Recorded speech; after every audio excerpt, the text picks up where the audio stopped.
देखिए दंड प्रक्रिया संहिता जो है अध्याय इसका 23 देखना है। अध्याय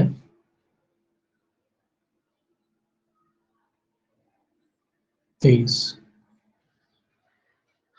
अध्याय 23 272 से शुरू होता है। इसमें जो है साक्ष्य लेने, पहले पार्ट वाइज पार्ट बटा हुआ है। तो पहला पार्ट जो है साक्ष्य लेने और अभिलिखित करने के ढंग के बारे में बताया गया है। ठीक है, तो धारा 272 कहती है न्यायालय की भाषा। सेक्शन 272 क्या कहता है? भाषा के बारे में बताया गया है कि न्यायालय की क्या भाषा हो। न्यायालयों की भाषा पूछा जाता है जिस सेक्शन। ठीक है, याद रखना कि न्यायालय की भाषा से संबंधित धारा कौन सी है। धारा जो है आपकी 272 है। न्यायालय की जो है इसमें भाषा जो है बारे में बताया गया। ठीक है, तो न्यायालय की भाषा से संबंधित धारा है 272। अब आप इसमें आपको याद रखना कि जो न्यायालय की भाषा होती है, जो अधीनस्थ न्यायालयों की भाषा होती है, अधीनस्थ न्यायालयों की भाषा जो है किसके द्वारा तय की जाती है? राज्य सरकार के द्वारा। अधीनस्थ न्यायालयों का मतलब होता है जो हाई कोर्ट के अधीनस्थ होते हैं। तो जो अधीनस्थ न्यायालय है उनकी भाषा कौन तय करता है? राज्य सरकार। राज्य सरकार मतलब जो लोअर कोर्ट होते हैं उनकी भाषा कौन तय करता है? राज्य सरकार तय करती है कि भाई हिंदी चलना है, इंग्लिश चलना, कौन सी भाषा चलना है। तो वो भाषा कौन तय करता है? राज्य सरकार तय करती है। लेकिन अगर बात की जाए, क्वेश्चन आता है, देखिए दो क्वेश्चन, दो तरीके के क्वेश्चन, एक तो धारावाहिक बनता है, दूसरा ये क्वेश्चन बनता है कि अधीनस्थ न्यायालयों की भाषा कौन तय करता है? तो राज्य सरकार तय करती है कि कौन सी भाषा में कामकाज हो, जो कामकाज की प्रक्रिया होती है ना, किस भाषा में होगी, वो राज्य तय करता है। अब बात आती है कि भाई उच्चतम न्यायालय की बात की ली जाए, हाई कोर्ट की, सुप्रीम कोर्ट की और हाई कोर्ट की, एससी और आपका हाई कोर्ट एचसी। ठीक है, इनकी भाषा कौन तय करता है? इनकी जो है भाषा कौन तय करता है? ये तो अधीनस्थ कोर्ट हो गए, इनकी भाषा की बात हो गई। अब सुप्रीम कोर्ट की बात आ जाए या हाई कोर्ट की बात आ जाए, तो इनकी भाषा कौन तय करता है? ये अपनी भाषा खुद तय कर देते हैं। कौन तय करता है? ये खुद तय करते हैं। ये लोग खुद कर लेंगे, खुद ही तय करेंगे, खुद अपनी भाषा तय करेंगे कि भाई हमारी जो यहाँ कौन सी भाषा चलेगी। तो ये खुद अपनी भाषा तय करते हैं। ठीक है ना। और इस ये कहा, इसके लिए आपको पढ़ना पड़ेगा अनुच्छेद 348। अनुच्छेद 348 संविधान का आपको पढ़ना पड़ेगा। ठीक है, तो ये याद रखना कि हाईकोर्ट अपनी भाषा खुद तय करता है। अगर क्वेश्चन आता है कि हाईकोर्ट की भाषा कौन तय करता है, तो हाईकोर्ट की भाषा राज्य सरकार तय नहीं करती। हाईकोर्ट अपनी भाषा खुद तय करता है, जबकि हाईकोर्ट से जितने भी निचले न्यायालय हैं उनकी भाषा राज्य सरकार तय करती है। तो ये आपको याद रखना, दोनों में अंतर है। ठीक है, हाईकोर्ट से नीचे के जो न्यायालय हैं वो उनकी भाषा राज्य सरकार तय करती है, और हाईकोर्ट अपनी भाषा खुद ही तय कर लेता है कि भाई इंग्लिश में करेगा कार्रवाई कि हिंदी में करेगा, कि अदर स्टेट में है तो जो भी भाषा चलती है उसमें करेगा। ठीक है, तो ये आपको याद रखना है। अब 273 कहता है अभियुक्त साक्ष्य का अभियुक्त की उपस्थिति में लिया जाना। ये कॉमन सा नियम है। 273 कहता है साक्ष्य का अभियुक्त की उपस्थिति में लिया जाना। साक्ष्य का अभियुक्त की उपस्थिति में लिया जाना।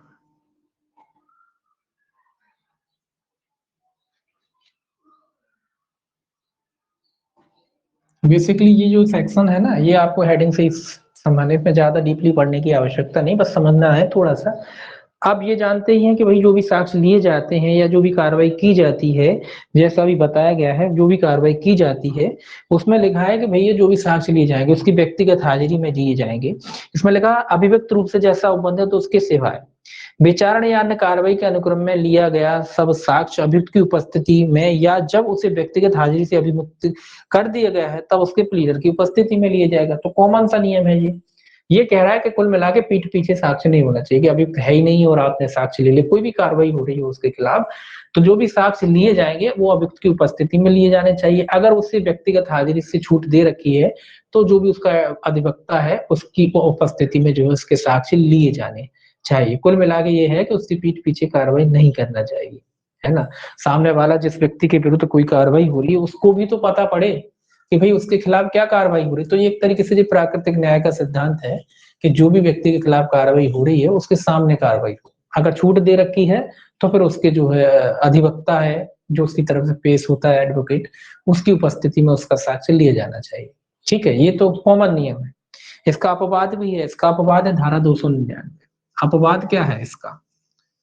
इसका अपवाद आगे पढ़ेंगे, नहीं फिर आप कहोगे कि साहब अभियुक्त की अनुपस्थिति में साक्ष्य हो रहे हैं, तो ये अपवाद भी है। ठीक, ये जो है इसका अपवाद है, याद रखना है। इसका अपवाद क्या है? अभियुक्त की अनुपस्थिति में साक्ष्य लिया जाना 299।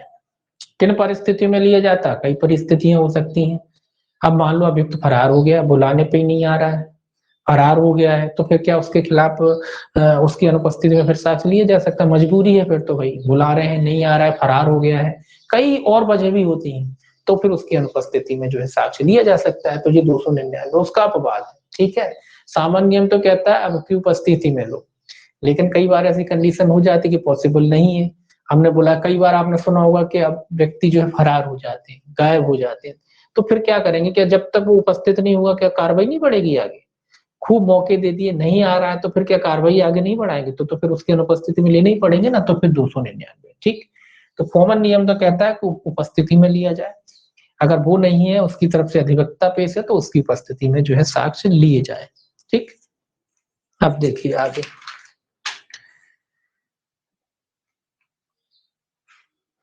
274 समन मामलों में जांचों में अभिलेख। सेक्शन 273 समन मामलों की बात कह रहा है ये। समन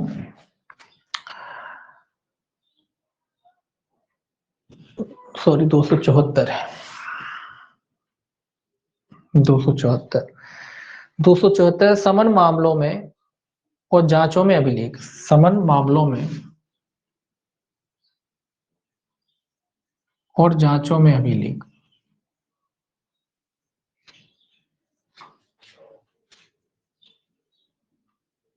ठीक है, ये कह रहा है समन मामले हैं अगर उसमें कोई जांच वगैरह होती है तो उनमें जो है अभिलेख। बेसिकली इनमें भी कि भले हेडिंग हेडिंग 274 में समन मामले, 275 में वारंट मामलों में अभिलेख का लिया जाना है। ठीक है, और 276 में सेशन न्यायालय के समक्ष अभिलेख का लिया जाना। ये तीनों क्रम से आपको जो है याद रखने हैं। सेक्शन 274, 75 और 76। 274 समन से शुरू होता है, फिर 75 वारंट आता है, और उसके बाद जो है आपका 76 आता है सेशन। सेशन न्यायालयों में जो है अभिलेख का लिया जाना, दस्तावेजों का लिया जाना। कैसे लिया जाएगा ये कह रहा है। तो ये कह रहा है कि मजिस्ट्रेट के समक्ष विचारित सब समन मामलों में धारा 145, 148 तक की धाराओं के अधीन, जिसके अंतर्गत ये दोनों धाराएं भी हैं, सब जांचों में और विचारणों के अनुक्रम की कार्यवाहियों से भिन्न धारा 446 के अधीन सब कार्यवाहियों में मजिस्ट्रेट जैसे जैसे साक्षी की परीक्षा होती जाती है, वैसे वैसे उसके साक्ष्य के सारांश का ज्ञापन न्यायालय की भाषा में तैयार करेगा। तो कुल मिला के कुछ नहीं लिखा है इसमें, लिखा है जैसे जैसे कार्रवाई आगे बढ़ेगी वैसे वैसे वो है सारांश के रूप में जो है क्या लिखेगा? सारांश जो है ज्ञापन, सारांश का ज्ञापन न्यायालय की भाषा में तैयार करेगा। सारांश का ज्ञापन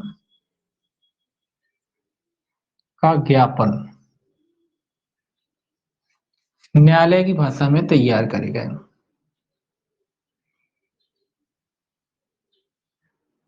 भाषा में तैयार करेगा। ठीक है, सिंपल है ये कि जैसे जैसे साक्ष्य होते जाएंगे उसके, जैसे जैसे उसकी कार्रवाई आगे बढ़ती जाएगी, वैसे वैसे सारांश में जो है न्यायालय ज्ञापन के रूप में जो है न्यायालय क्या करेगा? जो भी न्यायालय की भाषा है उसमें जो इसको तैयार करेगा और दस्तावेज बनाता चलेगा। परंतु लिखा है इसमें, परंतु ये मजिस्ट्रेट ऐसा ज्ञापन स्वयं तैयार करने में असमर्थ है, तो वह अपनी असमर्थता के कारणों को अभिलिखित करने के पश्चात ऐसे ज्ञापन को खुले न्यायालय में स्वयं बोलकर लिखित रूप में तैयार करा सकता है। तो ये एक पहला नियम तो कह रहा है कि भाई मजिस्ट्रेट साहब को खुद लिखना चाहिए, लेकिन कई वजह से हो सकता है कि मजिस्ट्रेट साहब लिखने में अक्षम है, तो फिर खुले न्यायालय में जो है बोल करके भी लिखा सकते हैं, कोई दिक्कत नहीं।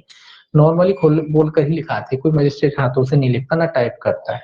ठीक है, तो वही नियम है कि भाई नहीं लिख पा रहे हैं तो कोई भी वजह हो सकती है, उसकी वजह से वो जो है खुलकर ज्ञापन कर भी जो है लिखा सकते हैं।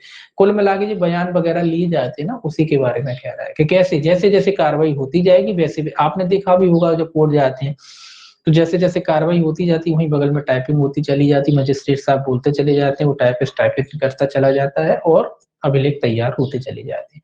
तो उसी के बारे में ये कह रहा है कि जैसे जैसे कार्रवाई बढ़ती जाएगी वैसे वैसे अभिलेख तैयार होते जाएंगे ज्ञापन के रूप में, और जो है वो अभिलेख का भाग हो जाएंगे। ठीक है, ऐसे ज्ञापन को मजिस्ट्रेट हस्ताक्षर करेगा और अभिलेख का भाग माना जाएगा। ठीक है, अब जो ज्ञापन तैयार किए गए हैं तो उस पर हस्ताक्षर भी करेगा मजिस्ट्रेट और वो अभिलेख के भाग माने जाएंगे। आपने देखा होगा नॉर्मली प्रत्येक दिन जितनी भी कार्रवाई होती, जो भी बयान वगैरह जो भी होते हैं, उन पे प्रत्येक दिन वो टाइपिंग होती, फिर मजिस्ट्रेट साहब उस पर साइन करते हैं और वो अभिलेख में जो भी अभिलेख है उसमें क्या हो जाते हैं, शामिल हो जाते हैं। जो कार्रवाई चल रही है ना, तो एक पूरा अभिलेख बन जाता है।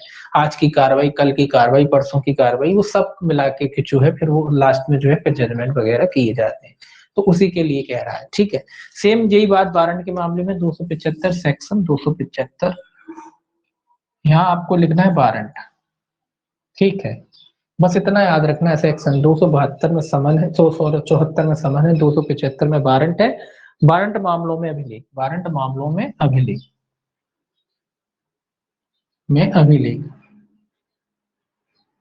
ठीक है। दस्तावेजों के बारे में, ये अगर वारंट मामला है तो कैसे अभिलेख है, सेम वही बात है जो ऊपर है कि जैसे जैसे उसका साक्ष्य होता जाएगा, कार्रवाई होती जाएगी, वैसे वैसे यहाँ भी मजिस्ट्रेट साहब क्या करेंगे, वो कथनों को लेखबद्ध करते जाएंगे। तो सेक्शन वाइज ही इंपॉर्टेंट है। 274 में समन मामलों में अभिलेख है, 275 में वारंट मामलों में अभिलेख है ना, और 276 में जो है आपका सेशन न्यायालय के समक्ष विचारण में अभिलेख। सेक्शन ही याद रखना है आपको बस, ये सेशन न्यायालय के समक्ष है, सेशन न्यायालय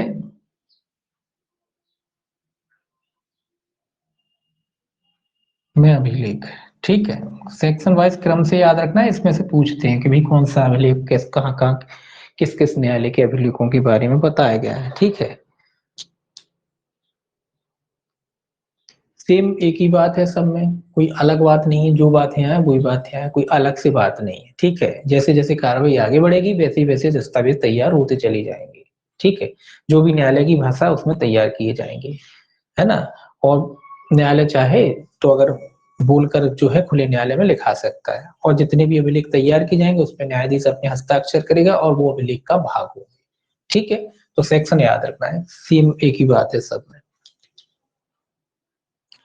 अब 277 कहता है साक्ष्य के अभिलेख की भाषा, कि जो अपने ये साक्ष्य लिख रहे हैं ना, इनकी क्या भाषा होगी। ये जो साक्ष्य है 75 से 76 तक,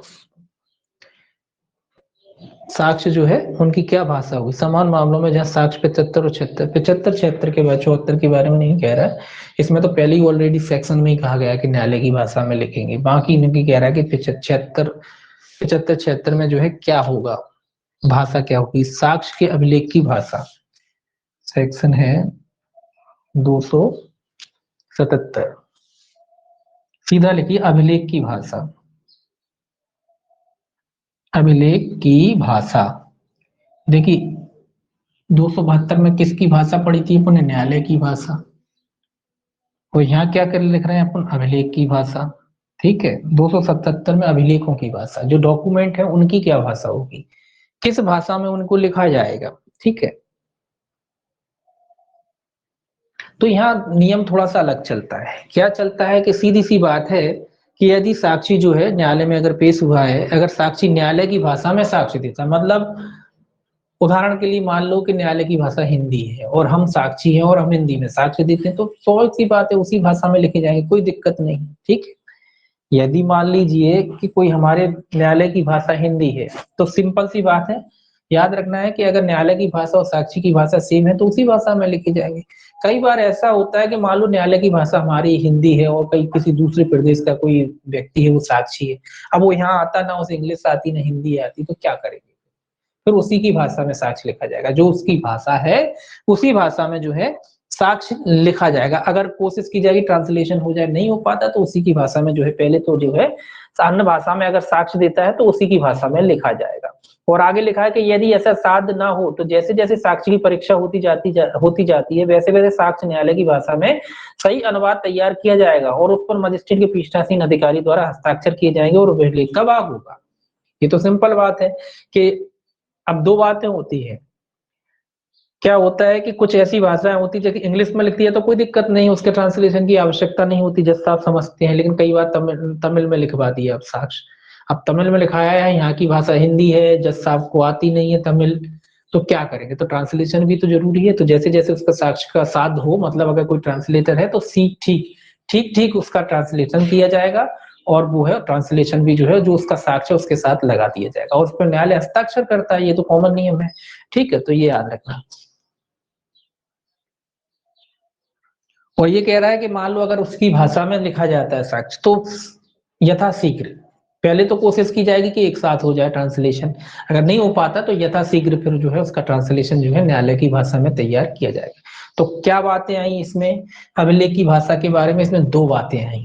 एक तो जो अभियुक्त कथन करता है उसकी भाषा में लिखा जाएगा, दूसरा अगर न्यायालय और अभियुक्त की भाषा एक है तो फिर उस भाषा में लिखा जाएगा। ठीक है, पहली बात तो ये आती है कि न्यायालय की भाषा, सीधा याद रखें कि पहली बात तो ये है कि न्यायालय की भाषा में लिखा जाएगा। दूसरी बात वहां लागू होती है जब अभी जो साक्षी है वो न्यायालय की भाषा नहीं समझता, तो फिर अभियुक्त की वो साक्षी की भाषा में जो है साक्ष्य को लिखा जाएगा, फिर उस ट्रांसलेशन करा लिया जाएगा। ठीक है, हाल की हाल हो सकता है तो हाल करा लिया जाएगा, नहीं तो यथाशीघ्र जो है उसका ट्रांसलेशन करके जो भी निर्णय वगैरह होगा उसमें उसकी प्रति लगा दी जाएगी, उसमें मजिस्ट्रेट साहब जो है क्या करेंगे, हस्ताक्षर करेंगे। तो अभिलेख की भाषा कैसी होती है, जो अभियुक्त लिखित आता है, सीधी सी बात है, जो अभियुक्त या साक्षी जो भी है जिस भाषा का है उसकी भाषा में लिखा जाता है। ठीक है, ट्रांसलेशन भले ही उसका लग जाता है, लेकिन जो अभियुक्त है या जो साक्षी है उसकी जो भाषा है उसी भाषा में अभिलेख लिखा जाता है। ठीक है, कोई भी डॉक्यूमेंट लिख रहे हैं, आपने कोई भी साक्ष्य दिया तो आपकी भाषा में ही लिखा जाएगा। ठीक है, भले ही न्यायालय की कोई भाषा हो, उससे कोई फर्क नहीं पड़ता। अब सामने वाले को हिंदी आती नहीं है, आप उससे कैसे कह सकते हो, उसको इंग्लिश भी नहीं आती कि भाई इंग्लिश हिंदी में दो तुम साक्ष्य, हम तो हिंदी में ही लिखेंगे क्योंकि बोले न्यायालय की भाषा हिंदी है। न्यायालय की भाषा भले ही हिंदी हो, लेकिन उसकी भाषा नहीं है ना हिंदी, वो नहीं बोल सकता हिंदी, ना उसे इंग्लिश आती है समझ में, तो क्या करेगा, वो अपनी भाषा में ही देगा ना, और उसी भाषा में लिखना पड़ेगा न्यायालय को। तो यही है कि उसी की भाषा में जो है जो भी कथन होंगे उसी की भाषा में लिखे जाएंगे। अब बात आती है 278, जब ऐसा साक्ष्य पूरा हो जाता है तब उसके संबंध में प्रक्रिया, ये प्रक्रिया है भाई 278, सेक्शन 278 प्रक्रिया किसके बारे में, जो ऊपर सेक्शन पढ़ा उसके बारे में कह रहा है कि भाई साक्ष्य पूरा हो गया तो क्या प्रक्रिया जो है अपनाई जाएगी। ये तो आप जानते हैं कि जैसे ही साक्ष्य पूरा हो जाता है, ऊपर जो साक्ष्य अभिलेख है वो सब पूरा हो गया, मतलब साक्ष्य लिख लिया गया, उसके बाद की बात कह रहा है कि जब साक्ष्य हो गए तो क्या किया जाएगा। ये कॉमन सेंस की बात है, आप जानते ही हैं कि जो अभियुक्त या उसका प्लीडर है की उपस्थिति में साक्ष्य जो भी बयान हुए उसको पढ़कर सुनाया और समझाया जाता है कि भैया न्यायालय ने ये लिखा है और आपने ये बोला था। तो क्या सुनाया जाएगा, पढ़कर पढ़कर सुनाया और समझाया जाएगा, सुनाया और समझाया जाएगा, सुनाया और समझाया जाएगा।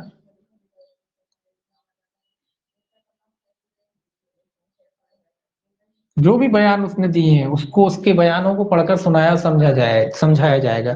और अगर मान लो उसमें वो कहता है कि साहब ये मैंने नहीं बोला था या ये बोला था, तो उसको शुद्ध भी किया जाएगा। ठीक है, उसको शुद्ध भी किया जा सकता है, शुद्ध किया जाएगा, दो ही काम होते हैं। ठीक है, साक्ष्य लिखने के बाद या जो भी उसने बयान दिए वो लिखने के बाद उसको सुनाया जाता, पढ़ाया जाता कि भैया ऐसा ऐसा न्यायालय ने लिखा है, यही कहा है ना आपने, हमने ये लिखा है, आपने यही कहा है, वो उसको ठीक से पढ़कर सुना दिया जाएगा। और अगर वो कहता है कि नहीं साहब यहाँ मैंने ये नहीं कहा था ये कहा था, तो उसको करेक्शन भी कर दिया जाएगा। ठीक है, उसको करेक्शन भी किया जाएगा। ठीक है, क्योंकि करेक्शन होगा जब वो जैसा बोल रहा है वैसे ही तो लिखा जाएगा, क्योंकि ये जो बयान होते हैं ना, जैसा भी तो बोलता है वैसे ही तो लिखा जाता है, जो शब्द बोलता है वही शब्दों में लिखा जाता है। ठीक है, अपने तरफ से नहीं लिखा जाता है। तो इसीलिए कह रहे हैं कि जैसा उसने बोला इसलिए कंफर्म कर लेंगे कि भाई साहब आपने यही लिखाया था, वो कहता है जनाब इसकी जगह ये शब्द लिखो आप, ये बोला था मैंने, तो फिर उसमें करेक्शन भी जो है किया जा सकता है। केवल इतना याद रखना है। इसमें आगे देखिए ये क्या कह रहा है, इसमें लिखा है जैसे जैसे प्रत्येक साक्षी का साक्ष्य जो धारा 275 276 के अधीन लिया जाए पूरा होता जाता है, वैसे वैसे वह यदि अभियुक्त हाजिर हो तो उसकी, या यदि वह प्लीडर द्वारा हाजिर हो तो उसके प्लीडर की उपस्थिति में साक्षी को पढ़कर सुनाया जाएगा और आवश्यक हो तो शुद्ध किया जाएगा। तो ये कह रहा है अगर उपस्थित है तो उसको पढ़कर सुना देंगे, अगर उसका वकील है तो उसको पढ़कर सुनाएंगे, और आवश्यक हो तो उसको शुद्ध किया जा सकता है। अगर ऐसा है कि भाई आवश्यक है, शुद्ध किया जाना चाहिए, तो शुद्ध किया जा सकता है। दूसरा कहता है यदि साक्षी के किसी भाग की शुद्धता से उस समय इंकार करता है जब उसे पढ़कर सुनाया जाता है तो मजिस्ट्रेट या पीठासीन न्यायाधीश साक्ष्य को शुद्ध करने के बजाय उस पर साक्षी द्वारा उस बाबत की गई आपत्ति के ज्ञापन लिख सकता है और उसमें ऐसे टिप्पण जोड़ सकता है जैसा वह आवश्यक समझे। अब ये क्या कह रहा है, ये कह रहा है कि यदि साक्षी को किसी भाग का जो है शुद्धता के समय इनकार करता है, शुद्धता के समय वो इनकार करता है, तब उसे पढ़कर सुनाया जाता है। शुद्धता के बारे में पहले इनकार करता है कि भाई ये शुद्ध नहीं लिखा है, कुछ भी ऑब्जेक्शन उठाता है, पहले प्रकरण कर लिया जाता है, बाद में कुछ कई बार ऐसा होता है ना कि पहले सुन लिए बाद में जागते हैं कई लोग, तो वो ऑब्जेक्शन करता है शुद्धता के बारे में, तो मजिस्ट्रेट क्या करेगा, फिर वहां शुद्धता ना करने के बाद जो है टिप्पण लगा देता है कि पूर्व में इन्होंने ये कथन कहा था, अभी इन्होंने ऑब्जेक्शन किया, नोट लगा देता है कि इन्होंने इनको ये पढ़ा के सुनाया गया, तब इन्होंने ये जो ऑब्जेक्शन उठाया और ये जोड़ना चाहते हैं, तो ऐसा नोट लगा के वो लिख देगा और साइन कर देगा। ठीक है, नोटेड करते थे ना कि नोटेड कराएंगे, तो उस तरीके से वो इसमें टिप्पण कर देगा मजिस्ट्रेट। यदि साक्ष्य का अभिलेख उस भाषा से भिन्न भाषा में जिसमें वह दिया गया है तो साक्षी को भाषा नहीं समझ में आती है, तब अभिलेख का भाषांतरण तैयार कराया जाएगा जिसमें वह दिया गया था, अथवा वह भाषा जिसे वह समझता है सुनाया जाएगा। ये क्या कह रहा है, ये कह रहा है कि अगर साक्ष्य का अभिलेख उस भाषा से भिन्न भाषा में है जिसको अभियुक्त समझता है, सीधी सी बात है, अगर अभियुक्त ही नहीं समझता तो फिर न्याय कैसे होगा, तो फिर जो भी भाषा अभियुक्त समझता है उसमें उसका जो है ट्रांसलेशन कराया जाएगा, जिसको जो है अभियुक्त क्या समझता है वो भाषा को जो है समझता है, और या फिर उसको पढ़कर समझा दिया जाएगा, उसकी भाषा में बता दिया जाएगा। ठीक है, तो उसको कुल मिला के समझ में आना चाहिए। मेन उद्देश्य यही होता है कि क्या कार्रवाई चल रही है सामने वाले को, इसका पता होना चाहिए। ठीक है, इसीलिए ये लिखा है। अब देखिए 278 के बाद 279,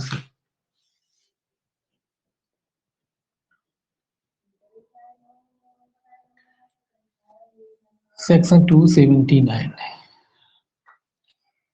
279 क्या था, अभियुक्त या उसके प्लीडर को साक्ष्य का भाषांतरण सुनाया जाना, अभियुक्त या उसके प्लीडर को साक्ष्य का भाषांतरण सुनाया जाना, अभियुक्त या फिर प्लीडर हो सकता है उसका, वकील, प्लीडर को भाषांतरण सुनाया जाना।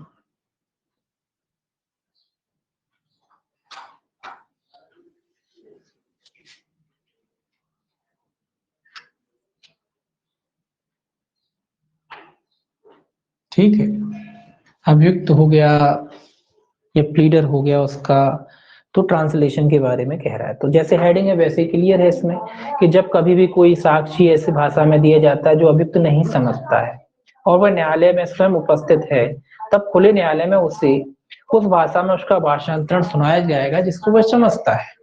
कई बार ऐसा होता है ना, लैंग्वेज की दिक्कत आ गई, अब उसको नहीं आती तो उसका भाषांतरण जो है, और अगर वो उपस्थित है तो उसको सुनाया जाएगा उसकी भाषा में। यदि वह प्लीडर द्वारा हाजिर होता है तो, या इसमें लिखा है प्लीडर द्वारा हाजिर हो और साक्ष्य न्यायालय की भाषा से भिन्न और प्लीडर द्वारा ना समझी जाने वाली भाषा में दिया गया है, तो उसका भाषांतरण ऐसे प्लीडर को न्यायालय की भाषा में सुनाया जाएगा। अब ये प्लीडर के बारे में कह रहा है कि यदि वह प्लीडर द्वारा हाजिर होता है और साक्ष्य न्यायालय की भाषा से भिन्न भाषा में, मतलब जो न्यायालय की लैंग्वेज है उससे भिन्न भाषा में कोई जो है साक्ष्य लिखा गया है, तो जो वकील साहब हैं उनको भाषांतरण सुनाया जा सकता है, लेकिन किस भाषा में, जो न्यायालय की भाषा है। वकील साहब के लिए न्यायालय की भाषा में उसका अंतरण किया जाएगा, न्यायालय की भाषा, जैसे न्यायालय की भाषा हिंदी है तो फिर हिंदी में उसका भाषांतरण ट्रांसलेशन करके वकील साहब को दे दिया जाएगा। ठीक है, वकील साहब को क्या दे दिया जाएगा, हिंदी भाषा में जो है इसका ट्रांसलेशन करके जो है उपलब्ध करा दी जाए, क्योंकि न्यायालय की भाषा हिंदी है, तो जो भाषा न्यायालय की उस भाषा में वकील साहब को जो है उसका ट्रांसलेशन करके दिखा दिया जाएगा।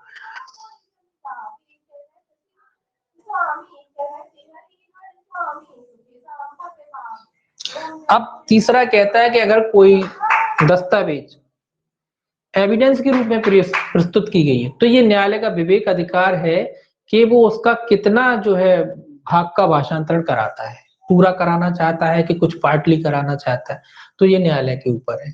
अगर कोई डॉक्यूमेंट है, कोई भी चीज है, अगर वो एविडेंस के रूप में है तो फिर न्यायालय उसके हिसाब से जो है उसका भाषांतरण करा सकता है। न्यायालय को लगता है कि भाई पूरी भाषा, पूरे पूरे डॉक्यूमेंट का ट्रांसलेशन कराना चाहिए तो करा सकता है, उसको लगता है पार्टली कराना चाहिए तो पार्टली करा सकता है, कि भाई इतना इतना पर्याप्त है आपके लिए तो उतना करा सकता है। कोई कब, जब डॉक्यूमेंट एविडेंस के लिए हो कोई, तब उसके बारे में कह रहा है। ठीक है, 280 कहता है साक्षी की भावभंगी के बारे में टिप्पणी। साक्षी की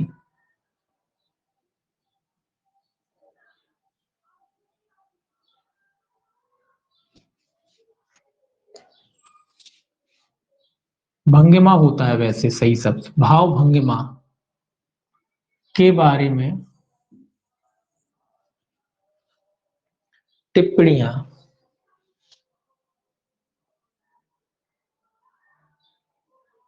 एक मिनट,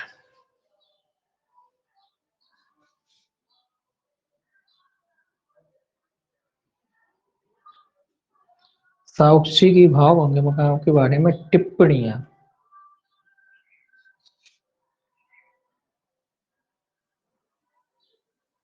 ठीक है, टिप्पणियां कह रहा है, टिप्पणियां या टिप्पणी। ठीक है, भाव भंगिमाओं के बारे में टिप्पणियां। ये तो आप जानते हैं कि कोई भी साक्षी जो न्यायालय के समक्ष पेश होता है, तभी कभी कहते हैं ना कि भाई न्यायालय के सामने जाओ, शालीनता से जाओ, उसके बारे में भी वो टिप्पणी कर सकता है। जो आपके हाव भाव होते हैं ना, जो आप बदतमीजियां करते हो न्यायालय के सामने, जो आप गलत लिहाजी में बोलते हो, उसके बारे में न्यायालय टिप्पणी कर सकता है। आपका जब भी जजमेंट करेगा उसमें लिख देगा कि इसका बिहेवियर कैसा था, मतलब आपका बर्ताव। जो न्यायालय में आप पेश होते हो तो आपका क्या बर्ताव रहता है मजिस्ट्रेट साहब के सामने, उस बर्ताव के बारे में अगर न्यायालय को लगता है कि उसमें कोई टिप्पणी करना चाहिए तो वो टिप्पणी कर सकता है। यही कह रहा है कि जो टिप्पणी है मजिस्ट्रेट साहब कर सकते हैं। और इसमें क्या नियम लागू होते हैं, वही सिविल प्रक्रिया संहिता के आदेश 18 नियम 12 के समान। आदेश, अब ये मत कहना कि सीपीसी कहां से आ गई, उसके समान है। आदेश 18 नियम जो है आपके 12 के समान। ठीक है, यहाँ भी टिप्पणी कर सकता है, जैसा वहां किया जाता है सीपीसी में, वैसे ही सेम यहाँ है। आदेश 18 नियम 12 सीपीसी के समान है। ठीक है, टिप्पणी कर सकता है। आप टिप्पणी करने का क्या फायदा, टिप्पणी करने का ये फायदा होता है कि समझ में आता है कि भाई ये इस तरीके की उत्तेजना किस टाइप का आदमी है, तो फिर उसमें जो है सजा वगैरह जब दी जाती है तो उन चीजों को ध्यान में रखा जाता है। जब मजिस्ट्रेट साहब को लगता है आवश्यक है कोई कि ऐसी टिप्पणी की जानी चाहिए, जब उसकी परीक्षा की जा रही थी, उसका जो भी हाव भाव था, उसका जो भी तरीका था बात करने का, वार्तालाप करने का, तो उसके बारे में जो है मजिस्ट्रेट साहब क्या कर सकते हैं, उस अभियुक्त की जो हुई है साक्षी कह लीजिए के बारे में टिप्पणी कर सकते हैं। बस इतना ही याद रखना और कोई खास याद नहीं रखना। सेक्शन 281 281 कहता है अभियुक्त की परीक्षा का अभिलेखन या अभिलेख। अभियुक्त की परीक्षा का अभिलेख, ये अभियुक्त की बात कह रहा है। अभियुक्त की परीक्षा का अभिलेख, फिर कह रहा है कि अभियुक्त की परीक्षा का जो है अभिलेख। कौन सा सेक्शन है, 281।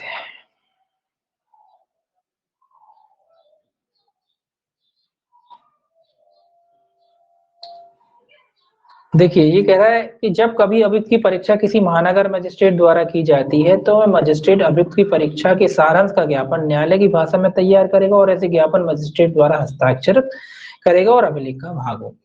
ये अभियुक्त के बारे में कह रहा है कि जब महानगर मजिस्ट्रेट साहब द्वारा किया जाता है, सीधी सीधी बात है कि उनको लिखा जाएगा, लिखने के बाद जो है उस पर मजिस्ट्रेट साहब जो है अपने हस्ताक्षर करेंगे और वो अभिलेख का भाग होगी। कब, जब महानगर मजिस्ट्रेट के द्वारा किया जा रहा है तब। दूसरा क्लॉज कहता है जब कभी अभियुक्त की परीक्षा महानगर मजिस्ट्रेट से भिन्न किसी मजिस्ट्रेट सेशन न्यायालय द्वारा की जाती है, तब उससे पूछे गए प्रत्येक प्रश्न और उसके द्वारा दिए गए प्रत्येक उत्तर सहित ऐसी सब परीक्षा स्वयं पीठासीन न्यायाधीश या मजिस्ट्रेट द्वारा, या जहां वह किसी शारीरिक या अन्य असमर्थता के कारण ऐसा करने में असमर्थ हो उसके द्वारा इस निमित्त नियुक्त न्यायालय के किसी अधिकारी और उसके निर्देशन और अधीक्षण में पूरे तौर पर अभिलिखित की जाएगी। ये कह रहा है कि जहां पहला तो महानगर मजिस्ट्रेट की बात कही थी, दूसरा कह रहा है कि अभियुक्त की परीक्षा जो है महानगर मजिस्ट्रेट से भिन्न किसी मजिस्ट्रेट द्वारा की जाती है या फिर सेशन न्यायालय द्वारा की जाती है। तो ऐसे में जो क्वेश्चन पूछे जाते हैं उससे तो प्रश्न उत्तर के रूप में इसमें लिखा है मजिस्ट्रेट द्वारा उसके किसी, या अगर मान लो कोई शारीरिक असमर्थ है तो जो भी उसकी तरफ से साक्ष्य दे रहा है उसकी तरफ या तो न्यायालय द्वारा या न्यायालय द्वारा अधिकृत कोई भी न्यायालय का कोई अधिकारी हो सकता है, उसके समक्ष जो है उसके साक्ष्य जो है लिखे जा सकते हैं। ठीक है। तीसरा कहता है अभिलेख यदि साध हो तो उस भाषा में होगा जिससे अभियुक्त की परीक्षा की जाती है। यदि साध ना हो तो न्यायालय की भाषा में होगा। पहले तो ये कह रहा है कि भाई अब जो भी साक्ष्य लिखे जाएंगे जो अभियुक्त की भाषा हो उसमें लिखे जाएंगे, या अगर अभियुक्त तो समझता है तो। अगर ऐसा साध नहीं है तो फिर नॉर्मली जो है न्यायालय की भाषा में ही लिखे जाएंगे। ठीक। चौथा कहता है अभिलेख अभियुक्त को दिखा दिया जाएगा या उसे पढ़कर सुना दिया जाएगा।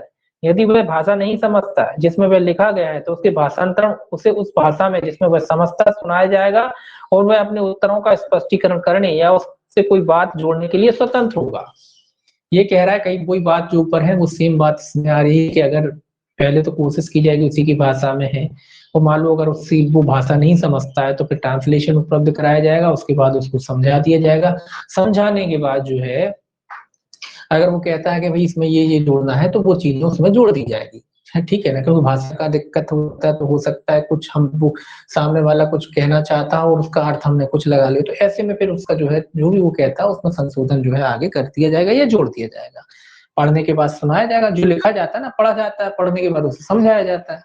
ठीक है। फिर वो कहता है कि नहीं साहब इसमें ये और जोड़ना, तो वो भी जोड़ दिया जाएगा।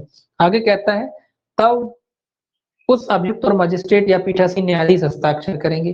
तो ये तो सीधी सी बात है, बयान वगैरह जो भी हो जाएंगे उस पर अभियुक्त तो है, मजिस्ट्रेट साहब है या पीठासीन न्यायाधीश जो है वो क्या करेंगे उस डॉक्यूमेंट पर अपने हस्ताक्षर वगैरह करेंगे। छठवां कहता है धारा की कोई बात संक्षिप्त विचारण के अनुक्रम में अभियुक्त की परीक्षा को लागू होने वाली नहीं समझी जाए। ये कह रहा संक्षिप्त विचारण में ये प्रक्रिया लागू नहीं होगी।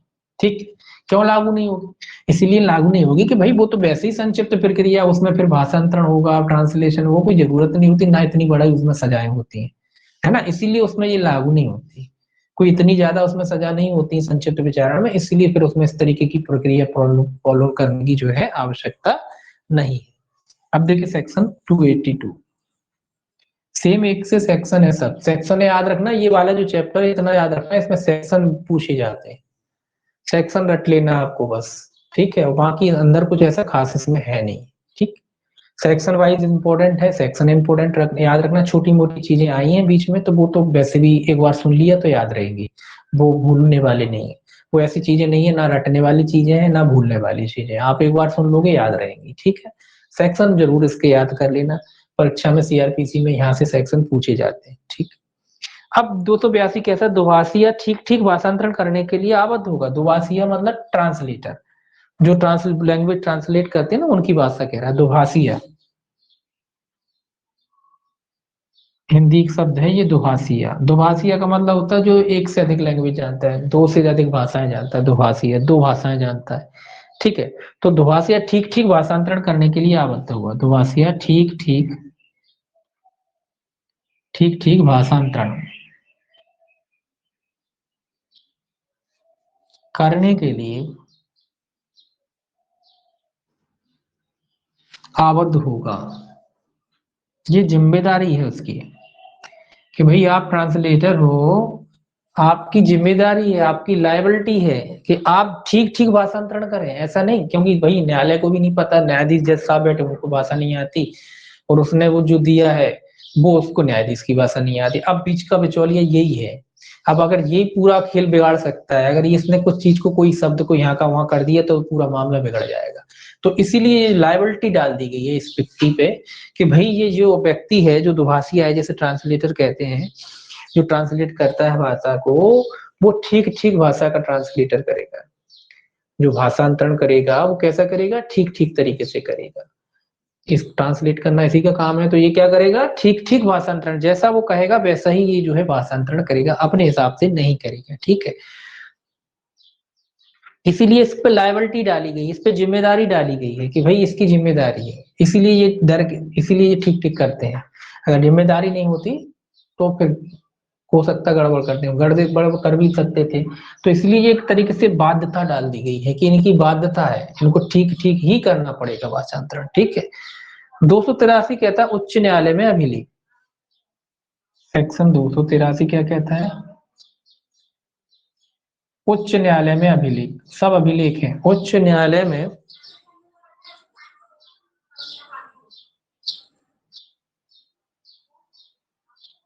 अभिलेख। ठीक, हाई कोर्ट की बात कह रहा है। ये कहता है प्रत्येक उच्च न्यायालय साधारण नियम द्वारा ऐसी रीति विहित कर सकेगा जिसमें उन मामलों में साक्ष्यों के साक्ष्य और अभियुक्त की परीक्षा को लिखा जाएगा और जो उसके समक्ष आते हैं, और ऐसे साक्ष्य और परीक्षा को ऐसे नियमों के अनुसार लिखा जाएगा। क्या मतलब, मैंने पहले ही कहा था ना कि भाई हाईकोर्ट तो अपनी प्रक्रिया खुद ही तय कर लेगा, तो यहाँ वही कह रहा है कि हाईकोर्ट तो खुद ही डिसाइड कर लेगा कि भाई कैसे लिखवाना है उसे साक्ष्य को, कैसे प्रक्रिया होना है, किस भाषा में लिखना, क्या करना है, ये हाईकोर्ट खुद ही तय कर लेगा कि भैया उसको कैसे जो है साक्ष्य वगैरह लिखवाने हैं, और जैसा हाईकोर्ट तय करेगा उसी भाषा में उसी तरीके से उसी प्रक्रिया के अनुसार लिखा जाएगा। ठीक है, तो हाईकोर्ट की प्रक्रिया हाईकोर्ट खुद तय कर लेता है। ठीक है, आपने देखो यहाँ अभी अपन जो ट्रायलें पढ़ी हैं, ट्रायल में आपने ने देखा होगा कि अपन ने सारी ट्रायलें पढ़ी, सभी मजिस्ट्रेटों की पढ़ ली, सेशन की भी पढ़ ली, वारंट भी पढ़ ली, मजिस्ट्रेटों की भी पढ़ ली, है ना, लेकिन हाईकोर्ट की ट्रायल नहीं पढ़ी होगी। तो हाईकोर्ट कौन सी ट्रायल बनाता है, तो हाईकोर्ट की खुद की होती है, उसकी ट्रायल आप ये नहीं कह सकते भाई, हालांकि होती तो यही है लेकिन उसकी खुद की होती है। अब आप कहोगे कि भाई खुद की कैसे बना लेता है, वो होती यही है लेकिन वो अपने तरीके से अपने मन माफिक ले सकता है। ठीक है, ट्रायल की जो प्रक्रिया होती है उसकी वो खुद की होती है, अपनी खुद की प्रक्रिया होती है, वो अपनी खुद की प्रक्रिया निश्चित करता है। ठीक है, ये याद रखना है कि हाईकोर्ट जो है, आपने पढ़े होंगे ट्रायल की प्रक्रिया पढ़ी, तो हाईकोर्ट की नहीं पढ़ी इसमें। तो हाईकोर्ट की इसीलिए नहीं पढ़ी कि हाईकोर्ट अपनी प्रक्रिया खुद ही निश्चित करता है कि कैसे सुनना है उसे मामला। अब आप कहोगे खुद करता है तो क्या करता है, हालांकि प्रक्रिया तो यही होती है जो सेशन में होती है ना, जो सेशन जो वारंट मामले होते हैं। अब सेशन की भी अगर आप देखो तो सेशन की भी कोई विशेष प्रक्रिया तो है नहीं, वही प्रक्रिया है जो वारंट मामलों की प्रक्रिया, वही प्रक्रिया सेशन न्यायालय भी फॉलो करता है। बताइए, सेशन न्यायालय कोई अलग से प्रक्रिया फॉलो करता है कि जो वारंट ट्रायल है वही फॉलो करता है, बस अपने तरीके से फॉलो करता है, उसका एक तरीका है सेशन के लिए, वो जो वारंट ट्रायल है उसी का एक तरीका उसी को सीक्वेंस में दे रखा है। अब वही वारंट ट्रायल की जो प्रक्रिया वो आपका हाईकोर्ट भी फॉलो करता है, लेकिन वो अपने तरीके से करता है, अपने हिसाब से कर सकता है। तो कह सकते हैं मोटे तौर पे कि हाईकोर्ट जो है अपनी प्रक्रिया खुद ही निश्चित कर लेता है ना, भाषा भी तय कर लेता है कि मुझे इंग्लिश में करना है कार्रवाई की हिंदी में करना है ना, अपनी भाषा खुद तय कर लेता है, अपनी प्रक्रिया भी तय कर लेता है कि भाई कैसे सुनेगा मामला। अब प्रक्रिया क्या है, एक प्रक्रिया मतलब कैसे साक्ष्य लेना, कब किसका लेना, वही तो होता है नॉर्मली, तो वो जो है हाईकोर्ट खुद ही तय कर लेता है। ठीक है, तो याद रखना हाईकोर्ट अपनी प्रक्रिया क्या करता है, खुद ही तय करता है। इसके बाद इसका दूसरा पार्ट शुरू होता है साक्ष्यों की परीक्षा के लिए कमीशन। ठीक है, जो है कमीशन, कमीशन का मतलब क्या होता है, कई बार ऐसी परिस्थितियां होती हैं कि भाई अभियुक्त को जो है न्यायालय के समक्ष उपस्थित नहीं हो पा रहा है या न्यायालय के समक्ष नहीं आ पाता है, तो ऐसे मामले में जो है फिर कमीशन की आवश्यकता पड़ती है, मतलब वहीं जाके उसका साक्ष्य ले आए। ठीक है, उसके बारे में है, ये कमीशन है, एक मिनट, इसको कल ही देखेंगे क्योंकि आधा हो पाएगा पूरा नहीं हो पाएगा। साक्ष्यों का जो कमीशन है ये कल देखेंगे, आज भी आज बस इतना ही रहेंगे। कमीशन है ये कल खत्म हुआ ये वाला चैप्टर आप, उसके बाद इसमें ज्यादा बचा नहीं है, सीआरपीसी में आपका थोड़ा बहुत है, पीछे इंपॉर्टेंट है, 300 के बाद सेक्शन भी महत्व, ऐसा नहीं है कुछ बचा नहीं का मतलब ये नहीं समझना कि इंपॉर्टेंट नहीं, इंपॉर्टेंट है, पीछे का जो है इंपॉर्टेंट है, उसमें सेक्शन, ये जो चैप्टर पढ़ रहे हैं इसको सेक्शन वाइज याद रखना। कई बार सेक्शन पूछे जाते हैं आपके जो है परीक्षाओं में, है ना, तो सीआरपीसी में यहीं से सेक्शन पूछे जाते हैं। ठीक, सीआरपीसी में यहीं से जो है आपके सेक्शंस पूछे जाते हैं। 200 जो अपन पढ़ रहे हैं अध्याय 23 हो गया, उसके बाद जो 300 के ऊपर जो सेक्शंस हैं ये पूछे जाते हैं। याद रखना 272 से 299 तक के जितने भी सेक्शन है याद रखना है, पूछे जाते हैं, इनमें से कोई ना कोई एक दो सेक्शन आपसे पूछे जाएंगे, पूछते ही हैं। ठीक, तो ये याद रखना है। उसके बाद कल खैर जी चैप्टर खत्म हुआ 23, फिर देखेंगे 300 के बाद भी इम्पोर्टेंट है, काफी इम्पोर्टेंट है 300 के बाद जो आपके पूछे जाते हैं। ठीक है, 300 के बाद इम्पोर्टेंट काफी है, फिर 300 के बाद भी अच्छे क्वेश्चन बनते हैं। ये जो है आपका इनसे सेक्शंस वाइज पूछे जाते हैं, तो कमीशन वगैरह है ये सब सेक्शन वाइज है, ये याद रखना है। बाकी कल ही देखेंगे, आज टाइम नहीं है इसमें तो, क्योंकि वो पूरा हो नहीं पाएगा, आधा रहेगा, बाकी कल देखेंगे। चलिए आज के लिए बस इतना ही रहने दीजिए, धन्यवाद।